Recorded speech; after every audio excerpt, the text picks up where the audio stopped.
ఒక అమ్మ భయంగా ఫస్ట్ టైం ఫ్లైట్ ఎక్కింది. వాళ్ళ కూతుర్ని కలవడానికి వెళ్తుంది. ఒక నాన్న రాత్రి పగలు కష్టపడి ఆటో నడిపి వాళ్ళ కూతుర్ని ఫారెన్ లో చదివించడానికి పంపారు. ఒక ఫ్యామిలీ కొత్త జీవితం స్టార్ట్ చేయడానికి వెళ్తుంది. ఒక కొత్త పెళ్లి కూతురు ఫ్యామిలీ అందరినీ వదిలేసి వాళ్ళ ఆయన కోసం వేరే దేశానికి వెళ్ళడానికి బయలుదేరింది. ఇలా ఒకటా రెండా ఎన్నో కథలు, ఎన్నెన్నో కథలు. అందరూ ఏవేవో ఆశలతో ఆ ఫ్లైట్ అనేది ఎక్కారు. ఒకే ఒక విమానం, ఎంతమందో ప్రయాణికులు, ఎన్నో కలలతో, ఎన్నో ఆశలతో అందరూ బయలుదేరారు ఒకటే ఒక గమ్యానికి. బట్ ఆ గమ్యం చేరక ముందే అందరి ప్రయాణం మధ్యలోనే ముగిసిపోయింది. ఒక నార్మల్ డే టర్న్డ్ ఇంటూ ఏ నైట్ మేర్. వాళ్ళ ఫ్యామిలీస్ ఇంకా ఇంటికి కూడా చేరుకొని ఉండరు. గుడ్ బైస్ చెప్పేసి కొంతమంది ఇంకా పార్కింగ్ లాట్ కి వెళ్ళుంటారు. ఇంకా కొంతమంది అయితే ఆ బయటనే, ఎయిర్పోర్ట్ బయటనే వెయిట్ చేస్తూ ఉండొచ్చు. ఎందుకంటే మనలో చాలా మంది, మన ఫాదర్స్ ఏం చేస్తారు, నార్మల్ గా ఫ్లైట్ ఎక్కావా, ఫ్లైట్ టేక్ ఆఫ్ అయిందా అని చెప్పి ఫ్లైట్ టేక్ ఆఫ్ అయ్యాక మన వాళ్ళు బయలుదేరుతారు. సో చాలా మంది ఫ్యామిలీస్ అట్లానే బయటను వెయిట్ చేస్తూ ఉంటుంటారు. ఇంటికి వెళ్ళిపోదాము అని చెప్పి తిరుగుంటారు. బట్ ఈ లోపే ఇలాంటి న్యూస్ వాళ్ళు వినాల్సి వచ్చింది. వాళ్ళ ఫ్యామిలీస్ మొత్తానికి కన్నీలే మిగిల్చింది. దాంట్లో కొన్ని స్టోరీస్ అయితే మీతో షేర్ చేసుకుంటాను. హాయ్, దిస్ ఇస్ దమ్ము Sreeja. This is my first video in this channel. మీకు కానీ వీడియో నచ్చితే ప్లీజ్ డూ లైక్, అలాగే సబ్స్క్రైబ్ చేయండి.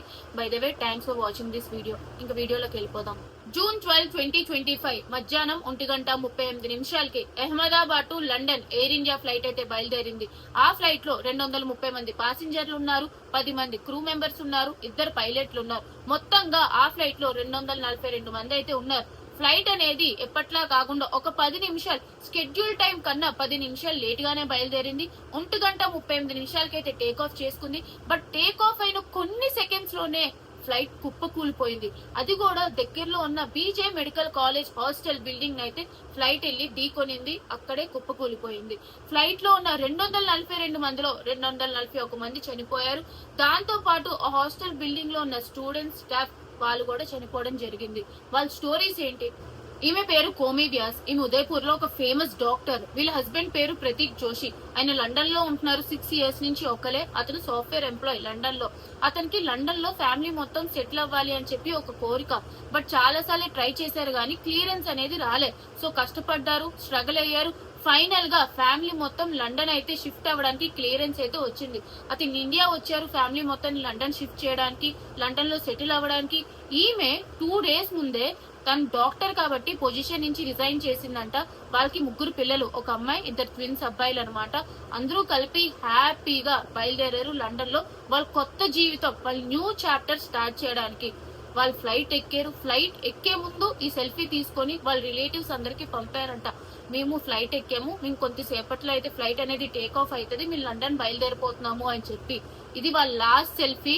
వాళ్ళ కొత్త జీవితం స్టార్ట్ అవ్వక ముందే ఫ్యామిలీ మొత్తం, ఫ్యామిలీ ఆఫ్ 5 కూడా ఆ ఫ్లైట్ క్రాష్ లో అయితే చనిపోయారు.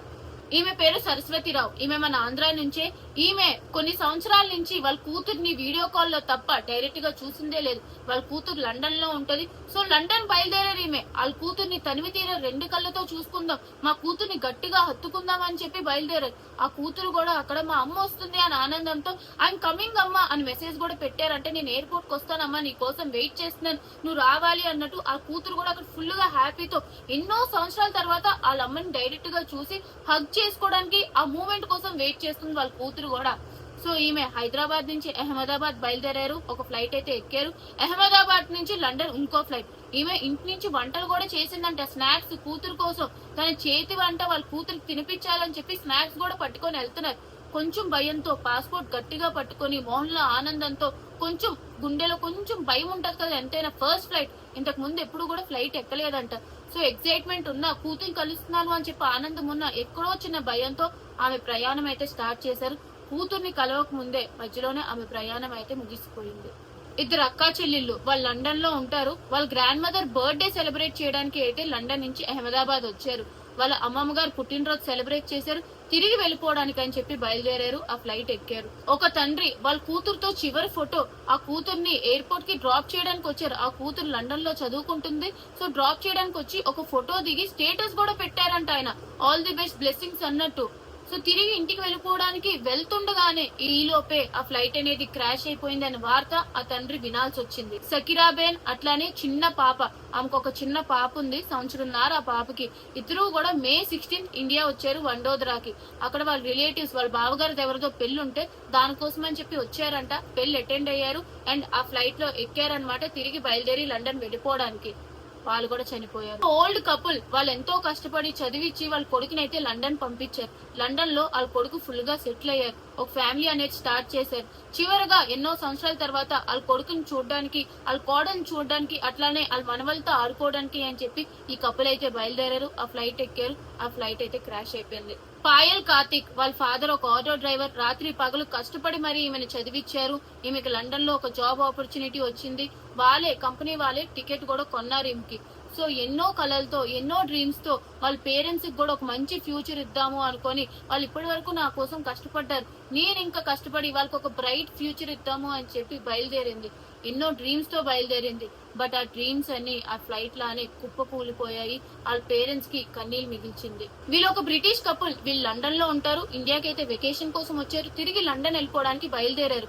ఫ్లైట్ అయితే ఎక్కారు. ఆ ఫ్లైట్ ఎక్కే ముందు కూడా ఒక వీడియో అయితే తీసుకున్నారు. ఆ వీడియోలో ఎంతో నవ్వుతూ, ఆనందంగా స్మైల్స్ ఇచ్చుకుంటూ, వాళ్ళకి తెలియదు కదా ఒక అన్ఫార్చునేట్ ఇన్సిడెంట్ అవుతుంది, వాళ్ళ ప్రాణాలు పోతాయి అని చెప్పి అసలు ఎవరు కూడా అనుకోరు కదా. సో ఎంతో ఆనందంగా ఆ వీడియో అయితే తీసుకున్నారు. ఆ వీడియోలో గుడ్ బై ఇండియా అని కూడా పెట్టారు. అది పోస్ట్ కూడా చేశారు. బట్ ఇప్పుడు వాళ్ళ ఫ్యామిలీ ఫ్రెండ్స్ అందరూ కూడా వాళ్ళకి గుడ్ బై చెప్పాల్సి వచ్చింది. అసలు నిజంగా అసలు అనుకోకుండా ఆ వీడియోలో చూడండి ఎంత నవ్వుతూ ఎంత ఆనందంగా ఉన్నారో వాళ్ళు. ఇప్పుడు ఆ వీడియో వాళ్ళ చివరి వీడియోగా మిగిలిపోయింది. ఇతను వాళ్ళ వైఫ్ చివరి కోరిక తీర్చడానికి అయితే ఇండియా అయితే వచ్చారు. వాళ్ళ వైఫ్ ఒక వారం రోజుల ముందే లండన్ లో అయితే చనిపోయారు. సో వాళ్ళ వైఫ్ యాషెస్, బూడిద ఏదైతే ఉందో అది ఇండియాలోనే కలపమని చెప్పి వాళ్ళ వైఫ్ చివరి కోరిక అంట. దానికోసం అని చెప్పి అతను ఇండియా అయితే వచ్చారు. వాళ్ళ వైఫ్ యాషెస్ అయితే కలిపేశారు. తిరిగి లండన్ వెళ్ళిపోవడానికి అని చెప్పి బయలుదేరారు. ఆ ఫ్లైట్ అయితే ఎక్కారు. ఆ ఫ్లైట్ లోనే చనిపోవడం జరిగింది. ఈ కపుల్ కి ఇద్దరు అమ్మాయిలు అయితే ఉన్నారు. చిన్న చిన్న పాపలు, 8 సంవత్సరాలు 4 సంవత్సరాల పాప. ఇద్దరు అమ్మాయిలకు కూడా తల్లి తండ్రి లేకుండా అయిపోయింది. ఇప్పుడు ఈమె న్యూలీ మ్యారీడ్ బ్రైడ్. ఈమె వాళ్ళ ఫ్యామిలీని అందరినీ వదిలిపెట్టేసి పెళ్లి అయ్యాక ఫస్ట్ టైం వాళ్ళ హస్బెండ్ ని కలవడానికి, కొత్త జీవితం స్టార్ట్ చేయడానికి ఆ ఫ్లైట్ అయితే ఎక్కింది. దేశం కాని దేశానికి వెళ్తుందామె. న్యూ చాప్టర్ స్టార్ట్ చేయడానికి ఎన్నో ఆశలతో, ఎన్నో కలలతో వెళ్తుంది. వాళ్ళ ఫ్యామిలీ అందరినీ వదిలేసి వాళ్ళ హస్బెండ్ కోసం వెళ్తుంది. బట్ హస్బెండ్ ని కలవక ముందే ఈమె అయితే ఫ్లైట్ క్రాష్ లో చనిపోయింది. పాసింజర్సే కాదు, ఫ్లైట్ లో ఉన్న పైలట్స్, క్యాబిన్ క్రూ అందరూ కూడా చనిపోయారు. ఇద్దరు పైలట్స్, 10 మంది క్యాబిన్ క్రూ.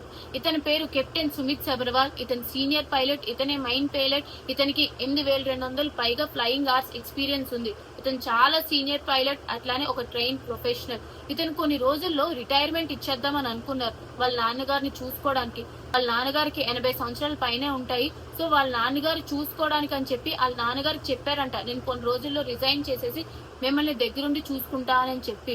బట్ వాళ్ళ నాన్నగారిని దగ్గరుండి చూసుకునే అవకాశం ఇతనికైతే దొరకలేదు. ఇతనే మెయిన్ పైలట్. ఇతను కూడా చనిపోయారు. అదే ఫ్లైట్ లో ఒక ఎయిర్ హోస్టెస్ అన్నమాట. ఎప్పుడైతే వాళ్ళ ఫ్యామిలీకి, మణిపూర్ లో ఉన్న వాళ్ళ ఫ్యామిలీకి వాళ్ళ కూతురు చనిపోయింది అని వార్త విన్నారో ఇంకా వాళ్ళు తట్టుకోలేకపోయారు. ఎప్పట్లానే కూతురు ఉద్యోగం చేయడానికే వెళ్ళిందని అనుకున్నారు. బట్ తిరిగి రాదు అని తెలిసినప్పుడు ఇంకా వాళ్ళ ఫ్యామిలీ అయితే తట్టుకోలేకపోతున్నారు అనమాట. అట్లానే ఒక అతను చూస్తుంటేనే నాకు బాధ అనిపించేస్తుంది ఎందుకో. అతను ముంబై నుంచి ఈ ఫ్లైట్ క్రాష్ వినగానే వచ్చారంట. అహ్మదాబాద్ హాస్పిటల్లో ఒక వెయిటింగ్ రూమ్ లో ఒక్కలే కూర్చొని ఏడుస్తున్నారు. అసలు చుట్టుపక్కల ఎవరూ లేరు. వాళ్ళ గర్ల్ ఫ్రెండ్ చనిపోయిందంట ఆ ఫ్లైట్ క్రాష్ లో. చుట్టుపక్కల ఎవరూ లేరు. అసలు ఎటు కూడా ఆయన ఓదార్చడానికి కూడా ఎవరూ లేరు. ఏమైనా అడుగుతుంటే మై లవ్ అని చెప్పి అనుకుంటూ అసలు ఏడుస్తున్నారంట ఒక్కలే కూర్చొని. అతన్ని చూస్తుంటేనే ఎందుకో చాలా చాలా చాలా బాధగా అనిపిస్తుంది. అసలు నిజంగానే చాలా అసలు పాప అతని పరిస్థితి చూడండి.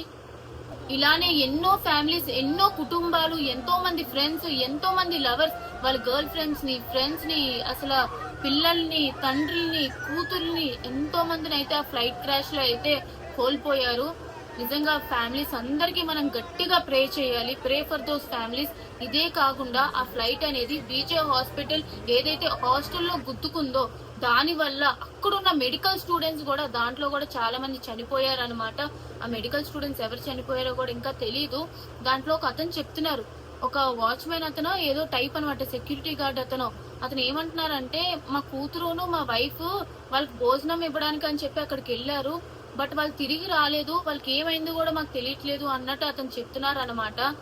సో ఆ ఫ్లైట్ లో ఉన్న ప్యాసింజర్స్, ఫ్లైట్ లో ఉన్న క్యాబిన్ క్రూ, పైలట్సే కాకుండా ఆ ఫ్లైట్ ఏదైతే గుద్దుకుందో, ఒక బీజే మెడికల్ హాస్టల్ అయితే గుద్దుకుంది, ఆ బిల్డింగ్ లో కూడా చాలా మంది స్టూడెంట్సే చనిపోయారు, చాలా మంది ఇంజరీ కూడా అయ్యారు. వాళ్ళకి ఇప్పుడు కూడా ట్రీట్మెంట్ జరుగుతూనే ఉంది. Tata group parent company of air India 3 major decisions అయితే అనౌన్స్ చేసింది. ఫస్ట్ వన్, ఎవరైతే చనిపోయారో వాళ్ళ ఫ్యామిలీస్ కి ₹1,00,00,000 అయితే ఇస్తాము అని చెప్పడం జరిగింది.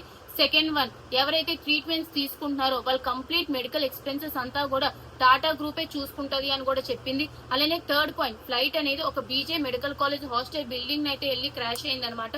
సో ఆ బిల్డింగ్ రికవరీ అంతా, ఆ ఎక్స్పెన్సెస్ కూడా టాటా గ్రూపే చూసుకుంటది అని చెప్పి ఆ డెసిషన్ అయితే టాటా గ్రూప్ అనౌన్స్ చేశారనమాట. కామ్ ఏమంటుందంటే ఇచ్చుకుంటూ, నేను 2 కోట్లు ఇస్తాను, మా తండ్రిని తిరిగి తీసుకొస్తారా, నేనే మీకు 2 crores ఇస్తాను, మా తండ్రిని తిరిగి తీసుకొచ్చేయండి చాలు అని చెప్తుంది అనమాట. నిజమే కదా, డబ్బులు ఎంత ఇస్తే మాత్రం పోయిన వాళ్ళు తిరిగి రాలేరు కదా. మనీని, లైఫ్ ని అయితే మనం కంపేర్ చేయలేము. ఆమె నిజంగానే 2 కోట్లు నేనే ఇస్తాను, మా తండ్రిని తిరిగి తీసుకొచ్చేయండి చాలు అంటుంది.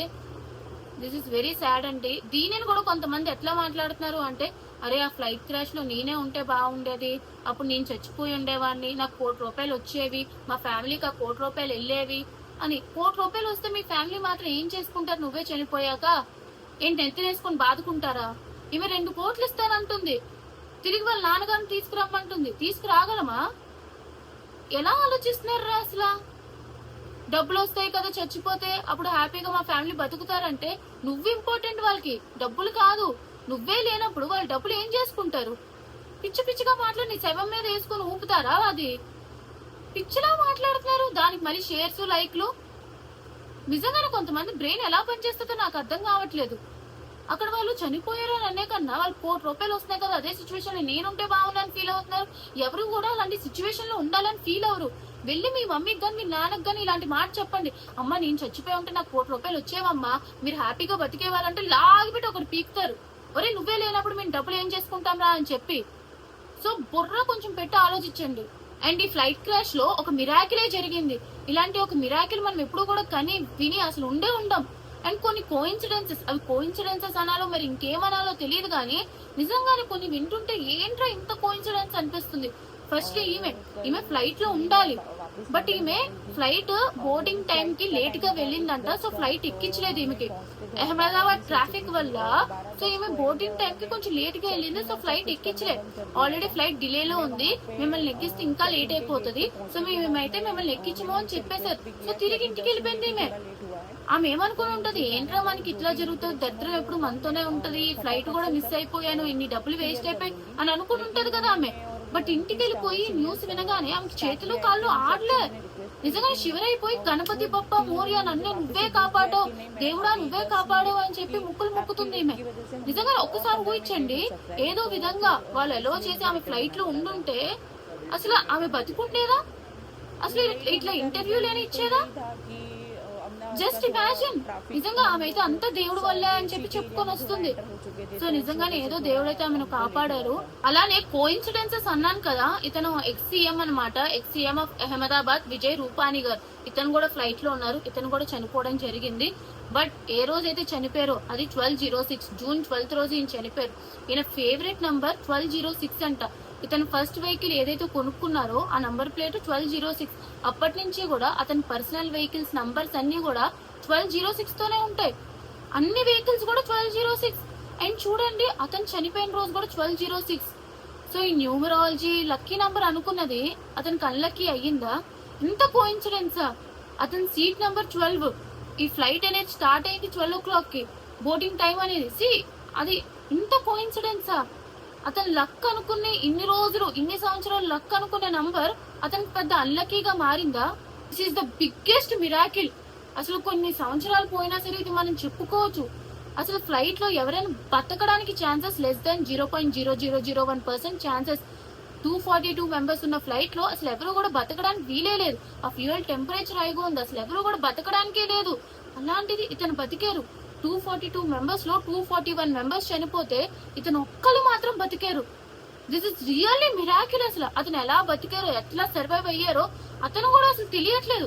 నేను ఎట్లా బతికారో నాకు కూడా తెలియట్లేదు అన్నట్టు ఆయన చెప్తున్నారు. అతను నార్మల్ గా ఇంకో మిరాకిల్ ఏంటంటే, ఇంకో వింత ఏంటంటే అతను నార్మల్ గా seat number 11J, but flight ఎక్కే ముందు అతని seat number 11J, but window seat కావాలి అనుకుని అతను ఏమొచ్చి బోర్డింగ్ టైమ్ లో స్విచ్ చేసుకున్నారంటే 11A కి. సో బోర్డింగ్ పాస్ లో 11A ఉంటది, బట్ బుక్ చేసుకున్నప్పుడు చూస్తే అతని సీట్ నంబర్ 11J. 11A ఏదైతే ఎమర్జెన్సీ పక్కన ఉంటుందో అతన్ని ఆ సీట్ నంబర్ అన్నమాట. ఆ సీట్ లో ఇప్పుడు ఉండడం వల్ల అతను సేఫ్ అయ్యారు. అదే 11J లోనే కంటిన్యూ చేస్తే ఈ రోజు అతను కూడా ఉండేవారు కాదు. 242 మెంబర్స్ చనిపోయేవారు. బట్ అతను బతికేరా సీట్ మార్చుకోవడం వల్ల. ఫ్లైట్ అనేది టేక్ ఆఫ్ అవ్వగానే కొన్ని సెకండ్స్ లోనే ఫుల్ గా ఊగడం మొదలు పెట్టి పడిపోయిందంట. ఇతను కూడా బ్లాంక్ అవుట్ అయిపోయారు. ఇతను కూడా కాన్షియస్నెస్ పోయింది. బట్ సడన్ గా కాన్షియస్నెస్ వచ్చేటప్పటికి ఇతను సీట్ ఫ్లైట్ నుంచి విడిపోయింది. బట్ ఇతను మాత్రం ఆ బెల్ట్ అనేది టైట్ గా స్ట్రాప్ ఆన్ అయి ఉంటది కాబట్టి ఇతను మాత్రం సీట్ గా ఉన్నారు, కానీ సీట్ మాత్రం ఫ్లైట్ నుంచి విడిపోయింది. ఇతను చుట్టుపక్కల చూస్తే బాడీస్ అంట, క్యాబిన్ క్రూ అంటే, ఎయిర్ హోస్టెస్ అందరూ చనిపోయారు. ఇతను వెంటనే నేను బతికే ఉన్నానా అని చెప్పి ఒక నిమిషం రియలైజ్ అయ్యి వెంటనే పరిగెట్టి అతను దూకారో తెలియదు, అసలు బయటకు ఎట్లా వచ్చారో కూడా అతను తెలియట్లేదు. సో బయట పడ్డారు. వెంటనే అది కాలిపోవడం చూసారు, బర్స్ట్ అయిపోయింది. బట్ బయట పడ్డారు. ఇతను వెంటనే పరిగెట్టుకొని వెళ్ళగానే అక్కడ దగ్గరగా ఉన్న వాళ్ళందరూ అంబులెన్స్ అయితే ఎక్కించారు. కొన్ని మైనర్ ఇంజరీస్ తోనే అతను అయితే ఈరోజు బతికారు. ఇంకా దూకేటప్పుడు అయినా సరే, ఎట్లా అయినా సరే ఏదైనా ఇంజరీ తగలొచ్చు, తలకు గానీ, చేతులకు గానీ, కాలుకు గానీ, ఎట్లా అయినా సరే తగలొచ్చు, ఎట్లా అయినా చనిపోవచ్చు. లెస్ దెన్ 0.0001% ఛాన్సెస్ అతను బతకడానికి. బట్ చూడండి, అతను ఒక మిరాకిల్, అతను బతకడం నిజంగానే. సో ఇవి కొన్ని స్టోరీస్ అన్నమాట. ఇంకా చాలా చాలా చాలానే స్టోరీస్ ఉన్నాయి.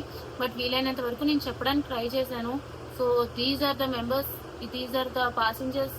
అలానే క్యాబిన్ క్రూ, పైలట్స్, వీళ్ళందరూ అయితే ఆ ఫ్లైట్ లో ఉన్నారు, అలా చనిపోయారు. అట్ ద సేమ్ టైం అసలు దీనికి ఆ ఫ్లైట్ కి దేనికి మాత్రం సంబంధం లేని ఒక స్టూడెంట్స్ కూడా చనిపోయారు. వాళ్ళ హాస్టల్లో లంచ్ బ్రేక్ లో ఫుడ్ తినడానికని వచ్చారు. వాళ్ళు అసలు ఇట్లాంటిది ఒక ఊహించుకొని కూడా ఉండరు కదా.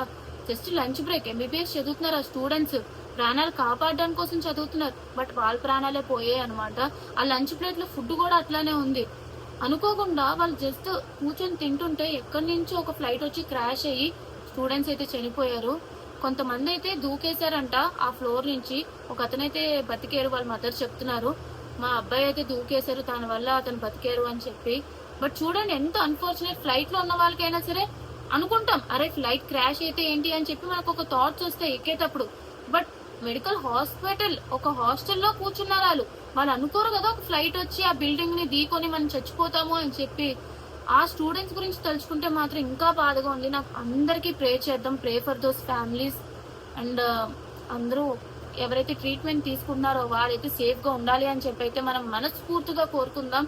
వీలైనంత వరకు ఎవరైతే ఆ దగ్గరలో ఉంటారో, అహ్మదాబాద్ లో కానీ దగ్గరలో ఉంటారో, ఆ హాస్పిటల్స్ లో బ్లడ్ అనేది చాలా అవసరం అవుతుందంట. సో వీలైనంత వరకు వెళ్ళి బ్లడ్ డొనేట్ అయితే చేయండి. ఇప్పటికే చాలా మంది వచ్చారంట. But still if you can donate అనమాట అండ్ సేవ్ లైఫ్స్. అండ్ ఇది ఇట్లా ఉంటే ఎంతో మంది చనిపోయారు, 290+ మెంబర్సే చనిపోయారు. టైమ్స్ ఆఫ్ ఇండియా వాళ్ళు కానీ, వేరే న్యూస్ ఛానల్ వాళ్ళు కానీ పోస్ట్ పెడితే కిందన నవ్విన వాళ్ళు కూడా కొంతమంది ఉన్నారు. వాళ్ళు ఎంత క్రూయలో, వాళ్ళు ఎంత ఎదవలో అర్థం చేసుకోండి. చనిపోయారని పోస్ట్ కి నవ్వుతున్నారు వాళ్ళు. ఇంతమంది, తక్కువ మంది కూడా కాదు, నవ్వుతున్నారు. అసలు ఎలా నవ్వాలనిపిస్తుంది వాళ్ళకి. అసలు వాళ్ళు హ్యాపీగా ఫీల్ అవుతున్నారు చనిపోయినందుకు. వాళ్ళ ఫ్యామిలీస్ ఇట్లానే ఉంటే అలాగే ఫీల్ అవుతారా? ఒకవేళ నువ్వే గాని నవ్వుతున్నట్టు అలా ఎమోజీస్ పెడితే, నీ ఫ్యామిలీ గానీ నువ్వే గానీ ఇలా చచ్చిపోతే ఎవరైనా సరే నవ్వితే నువ్వు ఇంత హ్యాపీగా ఫీల్ అవుతావా? సిగ్గుందా నీకు నవ్వడానికైనా సరే? అసలు ఇలా నవ్వడం ఏంటండి నాకు అర్థం కావట్లేదు. నాకు ఇప్పుడు అనిపిస్తుంది ఒక్కొక్కసారి, అరే ఎవరైతే నవ్వుతున్నారో వాళ్ళు ఉండాల్సిన ఫ్లైట్ లో అని చెప్పి అప్పుడు తెలిసి వస్తుంది. వాళ్ళ ఫ్యామిలీస్ ఉండాల్సిన ఫ్లైట్ లో అప్పుడు కానీ తెలిసి రాదు వీళ్ళకి ఆ బాధ ఎట్లా ఉంటది అని చెప్పి. హ్యుమానిటీ అనేది ఏమైపోయింది? మనుషులకు అసలు ఎమోషన్స్ అనేవి లేవా, అంతరించిపోయా అనిపిస్తుంది. అండ్ నేను ఒక పోస్ట్ కింద ఒక కమెంట్ చూసాను.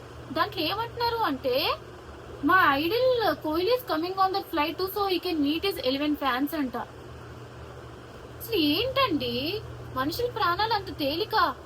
అసలు ఏం మాట్లాడుతున్నారో కూడా నాకు అర్థం కావట్లేదు.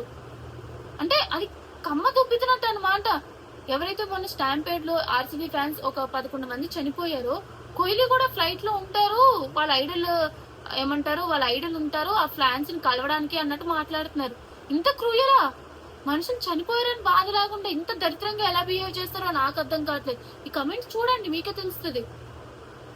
ప్లీజ్ అండి, మనుషులు చనిపోయినప్పుడు ఈ ఫ్యాన్ వార్స్ గానీ, మనుషులు చనిపోయినప్పుడు అది ఒక జోక్ గా తీసుకోకండి. Please pray for those families. And ఇలాంటి వాళ్ళని ఎంత తిట్టినా సరే సిగ్గురాదండి. వాళ్ళు ఉండాలి ఆ ప్లేస్ లో, అప్పుడే తెలిసొస్తుంది. వాళ్ళ ఫ్యామిలీస్ ఉండాలి, అప్పుడే తెలిసొస్తుంది. I don't want any family suffering like this. వాళ్ళ ఫ్యామిలీ సఫర్ అవ్వడం అయితే నాకు ఇష్టం లేదు. బట్ యా, అసలు ఇలాంటి టైంలో ఇలాంటి కమెంట్స్ కానీ, ఇలాంటి ఎమోషన్స్ కానీ పెడితే కోపం వస్తుంది నిజంగానే. తక్కువ మంది చనిపోలేదండి, ఎంతో మంది ఫ్యామిలీస్ సఫర్ అవుతున్నాయి, ఏడుస్తున్నారు. అలాంటప్పుడు ఇట్లాంటి పనులు చేస్తుంటే నిజంగానే హ్యూమానిటీ ఏదిరా, నీకు అసలు మనిషివేనా అని తిట్టాలనిపిస్తుంది. So yeah, this is the end of the video. ఇప్పటికే చాలా ఎక్కువే మాట్లాడేసి ఉంటా. వీలైనంత వరకు కొన్ని ఫ్యామిలీస్ అయితే చెప్పాను అనమాట. బట్ చాలానే స్టోరీస్ ఉన్నాయి, అందరికీ చెప్పలేదు. బట్ మీకు తెలిసిన ఫ్యామిలీస్ గురించి కూడా కిందనైతే కమెంట్ సెక్షన్ లో అయితే కమెంట్ చేయండి. ఏమైనా తప్పులు ఉంటే క్షమించండి. బికాస్ దిస్ ఇస్ అంటే చాలా రోజుల తర్వాత లాంగ్ లెంత్ ఇలాంటి ఒక వీడియో చేస్తున్నాను. Please pray for those families. అలాగే ఎవరైతే ట్రీట్మెంట్ తీసుకున్నారో వాళ్ళైతే సేఫ్ గా వాళ్ళ ఇంటికి అయితే వెళ్ళిపోవాలి అని చెప్పి డెఫినెట్ గా ప్రే చేద్దాం. And thank you guys, thank you for supporting and thank you for watching. Bye guys. Om Namah Shivaya.